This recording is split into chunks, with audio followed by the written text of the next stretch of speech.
Fox News Alert, we take you to Charlottesville, Virginia. This is the mother of the victim of Saturday's violence, Heather Heyer.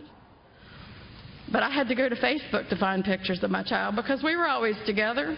I saw her a couple times a month at least, and we would text each other fairly often, and we would Facebook message at bedtime. I love you. I love you. You doing okay? Yep, I love you. So I have no regrets on that part. Take pictures of the ones that you love because you don't know when they're not going to be there. But here's what I want to say to you today. This could be a storm in a teacup, and it could all be for nothing. I could have said, let's don't do this publicly. Let's have a small private funeral. But, you know, that's not who Heather was.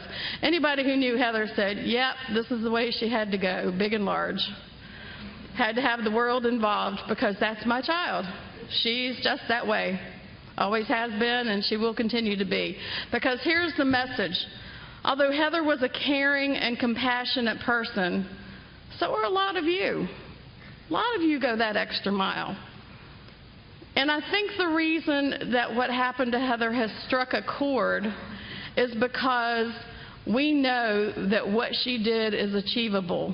We don't all have to die. We don't all have to sacrifice our lives. They tried to kill my child to shut her up. Well, guess what? You just magnified her.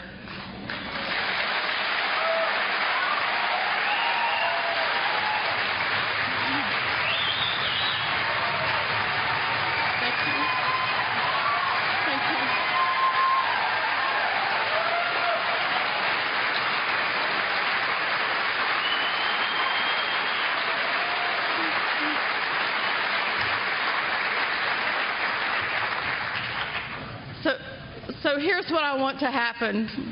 You ask me, what can I do? So many caring people, pages of pages of pages of stuff I'm going through. I'm reading pages of pages of pages, how she's touching the world.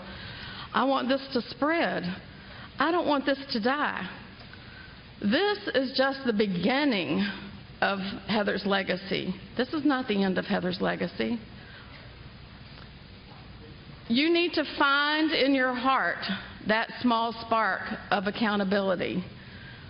What is there that I can do to make the world a better place? What injustice do I see and want to turn away? I don't really want to get involved in that. I don't want to speak up. They'll be annoyed with me. My boss might think less of me.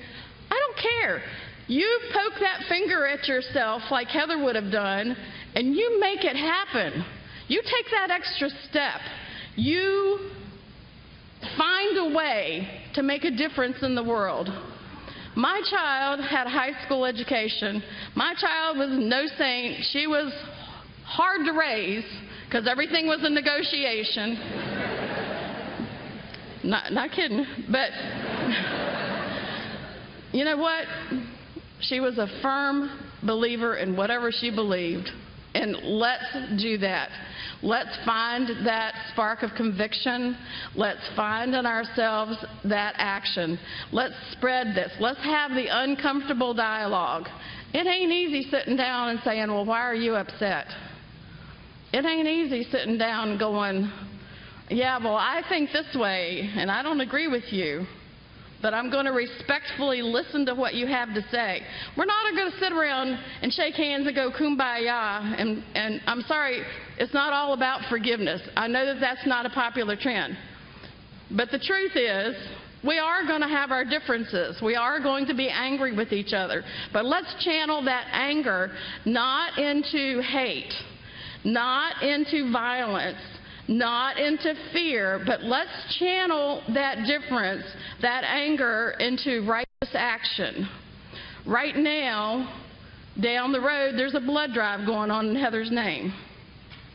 Right now, there are people who are here willing to listen to one another and talk to one another. Last night in New England, they had a peaceful rally in Heather's name to have some difficult dialogues.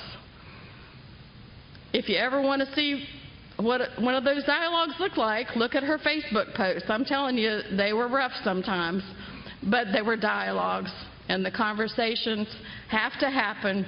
That's the only way we're going to carry Heather's spark through. So remember in your heart, If you're not outraged, you're not paying attention. And I want you to pay attention, find what's wrong, don't ignore it, don't look the other way. You make a point to look at it and say to yourself, what can I do to make a difference? And that's how you're going to make my child's death worthwhile.